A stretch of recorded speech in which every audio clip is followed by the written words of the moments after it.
Hello, here on Church Street, Bold Street End. It really is a busy day. The other end, McDonald's end, that's even busier than this end. So I've chose here. What I would like to say, as I've said before, continuous and unlimited amount of new arrivals coming into our city. And the Scouse fam, you can't cater for both of them. You can't cater for unlimited, continuous, unlimited numbers coming into the city. How do you cater for them as well as catering for the Scouse fam? Well, you can't, right?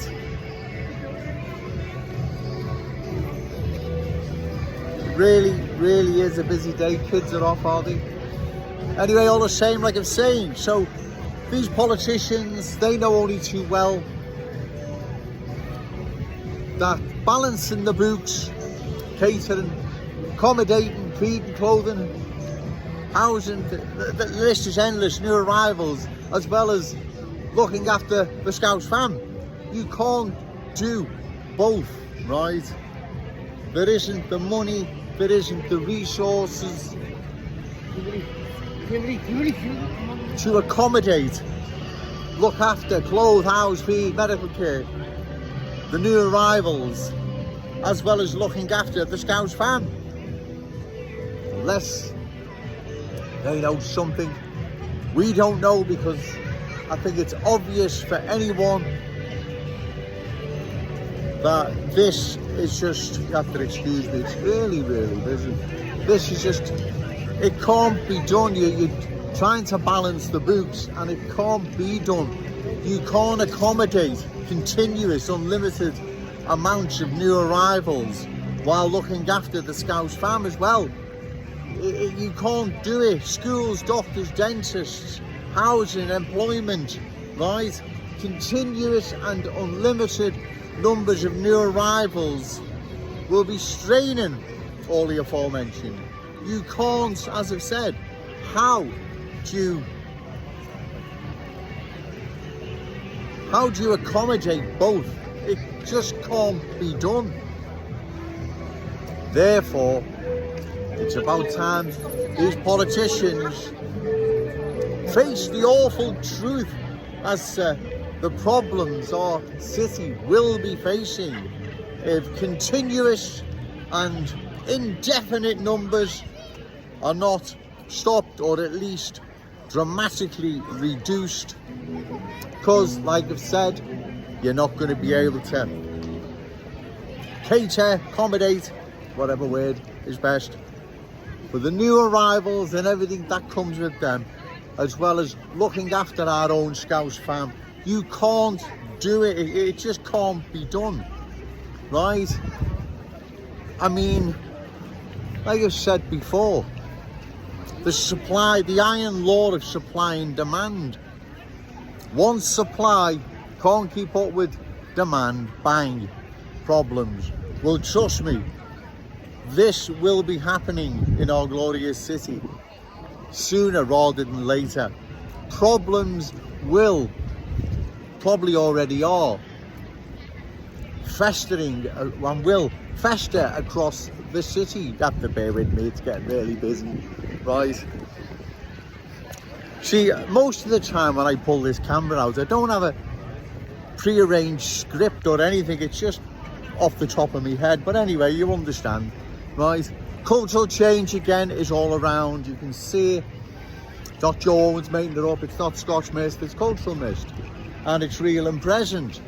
So like I've said, how do the politicians balance the books? How do you cater for the new arrivals as well as looking after the Scouse fam? How do you do it? Well, you can't do it, right? Something has to give in the end, where the money and resources are strained to the point where there's not enough, because that's what will happen, is happening, right? Too many new arrivals are being dispersed in our glorious city.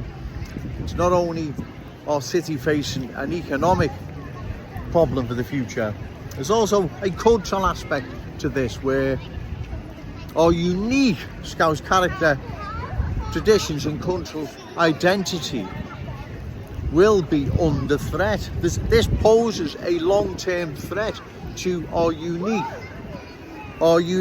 Scouseness, right? It poses a long-term threat. So again, I believe Joe Owens has made his point. How in our glorious city do we cater, and everything that comes with that, continuous and endless amounts of new arrivals? How do we cater for their needs while looking after the Scouse fam, right? And remember, we're the owners of our glorious city, and its rightful inheritors, if that's the right word, are our children and grandchildren. They're the ones that should be inheriting the Scouse legacy, not the new arrivals or their children or grandchildren, or children and grandchildren, right? They should be the inheritors of the Scouse inheritance and our city, if I've said that right. We are the owners of our city, not the new arrivals, and the rightful inheritors, if that's the right way, I've said that right, should be our children and grandchildren, right? Once again, cultural change is all around. Don't blame the new arrivals. The people to blame are the politicians. They're the ones who have brought this mess upon us, right? None of them to date have nailed their colours to the mast as to where they stand regarding the further cultural change of our glorious city. None of them. Because they can't. What can they say? We're for it or we're against it.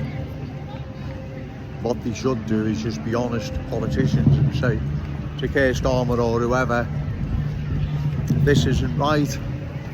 Our city is going to face serious problems. We can't balance the books. We can't accommodate continuous and unlimited new arrivals pouring into our city while looking after the Scouse fam.